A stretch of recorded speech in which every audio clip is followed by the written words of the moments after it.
I just prepared for like 1.5 months. Or I guess, yeah, 1.5 months for my PE, and that I think that worked for me.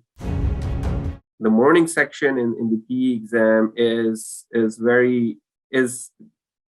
really easy if you have taken the Kansas course, because it touches beyond what is required in the FE exam to really prepare you for the PE. It's easier. PE is easier once you have your FE done. The PE has changed in 2022 to a computer-based test, but we haven't heard a lot about what is it like to sit down and take it. What's different? Well, Malik just passed his PE just a month and a half after passing his FE, and today he's going to share with us his study techniques, study resources, and few insights that really surprised me. If you're curious about the PE journey, you're going to enjoy this interview.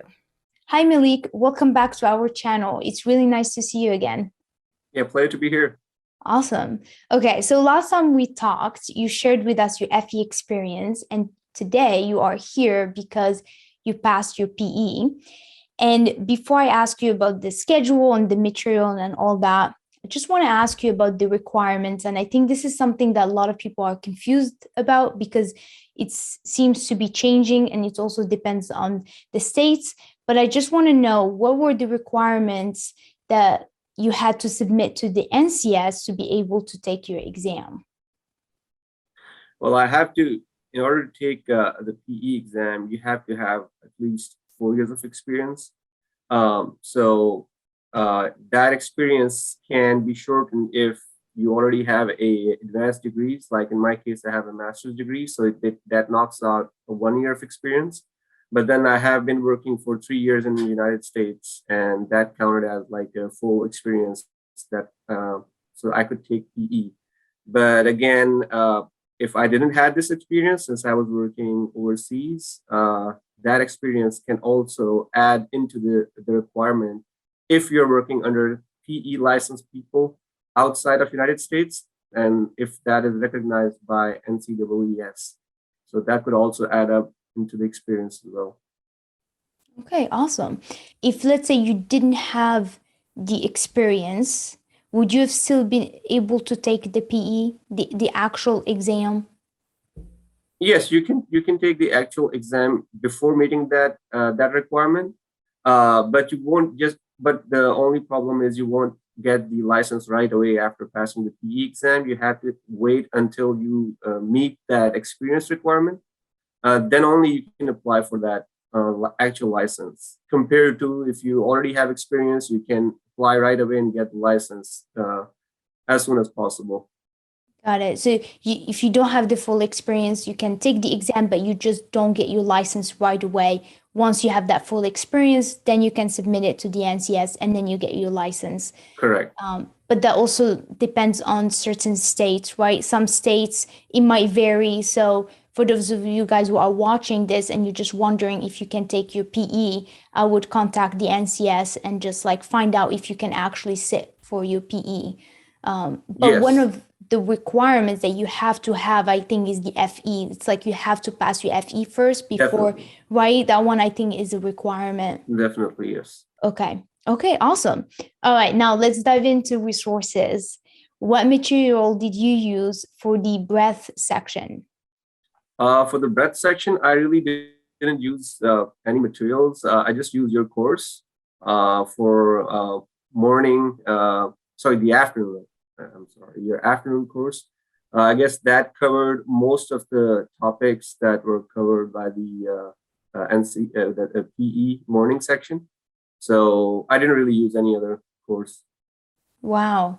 Okay. And so you only use the accelerator afternoon course, right? You didn't use the Yes. morning mostly. The morning course, that did help me a little bit because it had statics. So statics is one of the most important things that when you talk about the structural mechanics, uh, I took few examples from there as well that helped me. But mostly it was afternoon. Afternoon. Okay. Yes. And what about the depth section? What did you use? So for depth, I used the EET. That's there's a course offered by people based in California. That's much widely recognized as well. Mostly people either use PET or School of PE. Mm. But I guess I contacted them both, and I guess EET were, had the materials ready for me for the change that we had. So I took EET for the depth course. Okay. And you took PE geotechnical engineering, Correct. geotech, right? Okay, just wanted to verify that. Okay, awesome. Let's see. Now let's talk about the schedule. So you passed your FE in October, and when did you start preparing for the PE? Did you start right away, or did you give yourself a break before you dived into the PE? I really didn't take any break. I just wanted to start right away because the knowledge was fresh in my memory, and that's what I would definitely recommend everyone to do. Yeah, I guess 1 week of mental break I would definitely recommend, but not be like me, like start right away. But I didn't take any break, so I took my exam in somewhere in mid-December. It just prepared for like 1.5 months. I guess, yeah, 1.5 months for my PE, and that I think that worked for me. Yeah. And that's like when you told me that we talked a little bit, we chatted after you passed your PE. I was really impressed. And I think I told you that, and I just want to say it again. It did take you a while to take your FE, and you did fail it a couple times, but you got your PE on your first try, and you only prepared for it for like a month and a half. And I just Yes, want you to know that what you did there is remarkable. Like it's incredible what you did, and I'm just truly proud of you. And I just want to share this so that the people who are watching, if you have failed your FE exam before a couple times, don't feel discouraged, because Malik here really proved to us that, even if you do fail a couple times, you can pass your FE and then get your PE right away as well. So, and yeah, thank you for being here as well and just sharing your story. I think it's going to really inspire a lot of people. sure. So, how many hours did you study per week while you're preparing for your PE? I would say 20 to 30 hours 20 max. to 30 hours. Yes, a Okay. week. A Yes. week. Okay. Do you feel like was that more than the FE? Yeah, I think a little bit more. I had to because the FE I was because I took it a couple of times, so I knew the how the questions are formatted and where to study, where to look for. But this one I have to do also a lot of research myself because I had very short time frame in my mind, and I knew I had to put a lot of hard work inside a short time. So I had to bump up my study hours uh, to really prepare myself for the exam. Okay. And so you study 20 to 30 hours a week. You've done that for a month and a half. Do you remember how much time did you spend studying for the breath, and then how much did you spend studying for the depth section? It's mostly the depth. I would say Mm. I would just revise or review the lectures uh, for the morning section because I already had that fresh in my memory. It was mostly the depth section that I was struggling with. That makes Yeah. sense, because you just took the FE, you just went through our courses, Yes, you had that material still fresh in your mind. and I would So, want to add.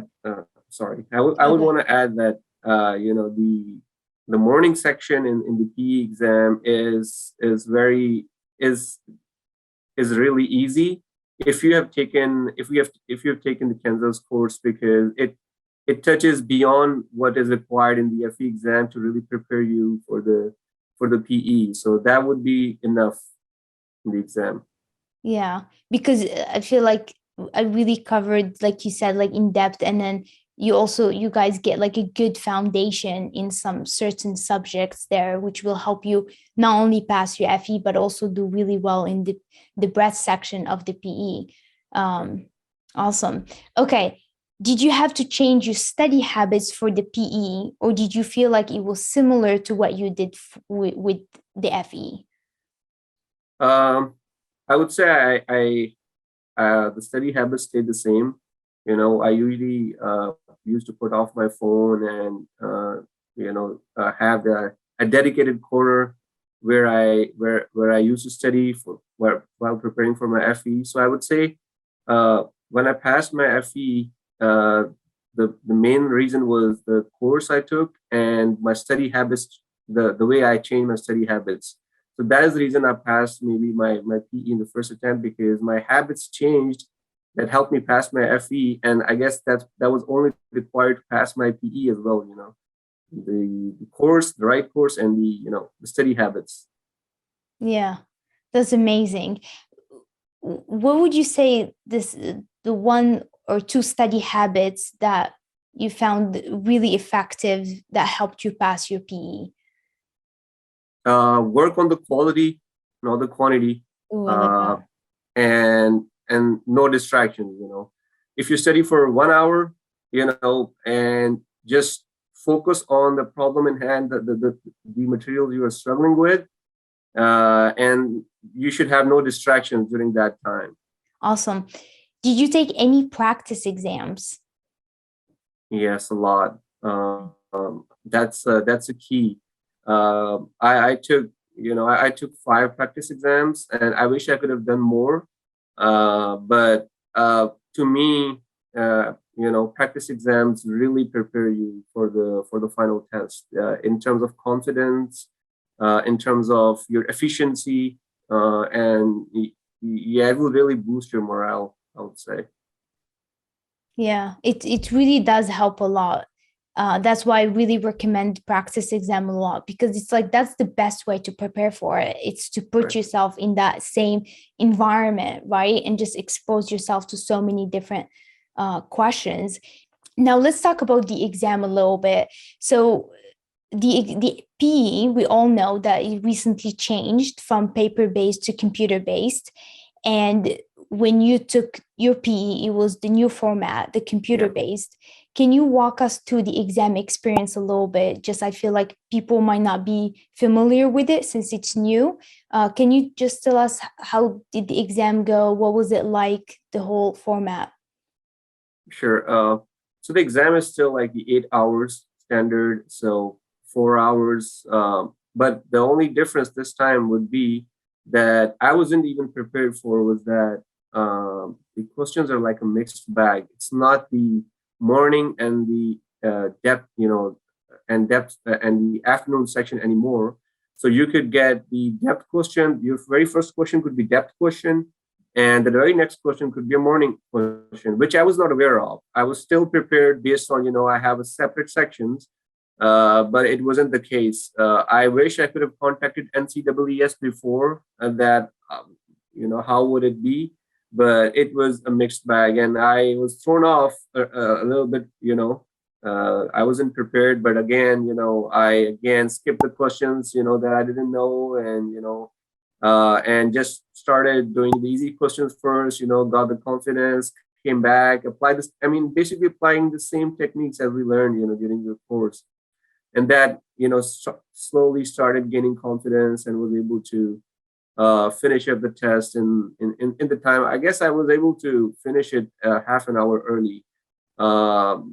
Yes. Yeah. That's awesome.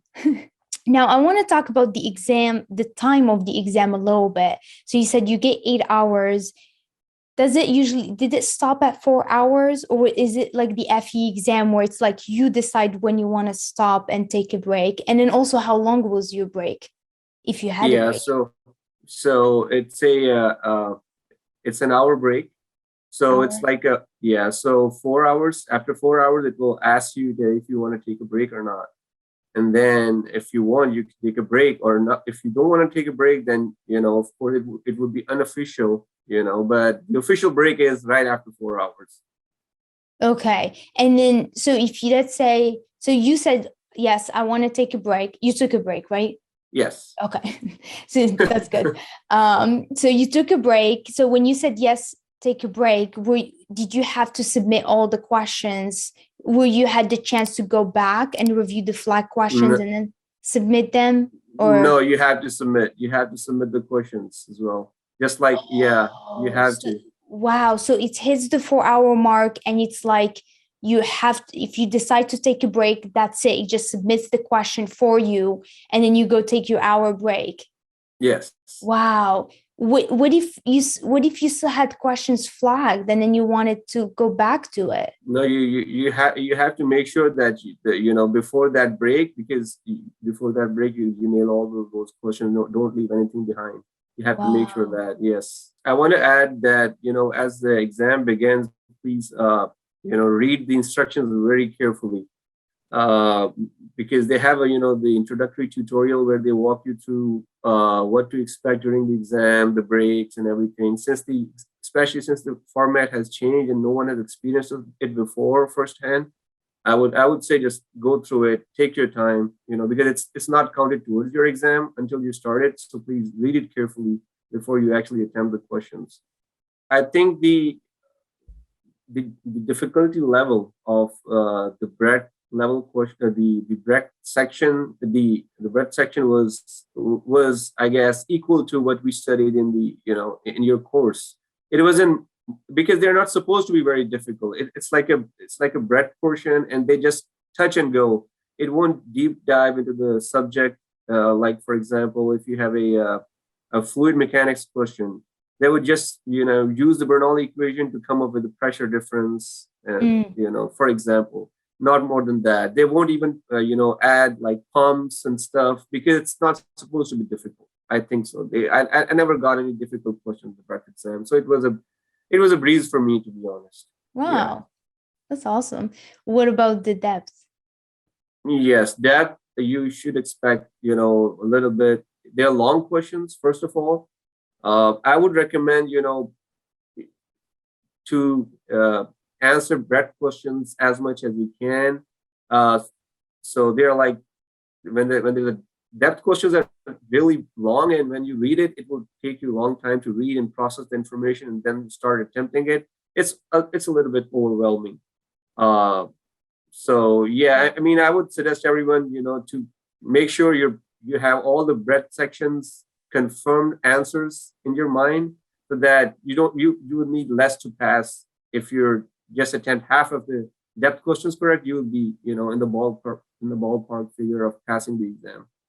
Okay, now that you passed your FE and your PE, in your opinion, which is harder, the FE or the PE? Well, that's a difficult question. I know. Uh, I would still say that PE is a little bit easier compared to FE, Really? because FE is your foundation, and it is very broad. Because let's say if I'm a civil guy and I have to study engineering econ, probability, ethics, there are lots of diverse subjects in FE that we're not used to. So once you have your foundation correct, you walk into your PE with confidence, and you would have to do a lot less, just to pass Mm. the exam. So your focus should be the depth. But then if you have done your FE, especially took your course, I would say the morning would be very easy. I keep on saying morning because I would say a lot of people, for a little while, you will still be in the same mind frame. So I would say, it's easier. PE is easier once you have your FE done. Oh, okay. I'll take that. How has your life and career changed since you passed your PE? Uh, after passing your PE, you'll get more responsibilities.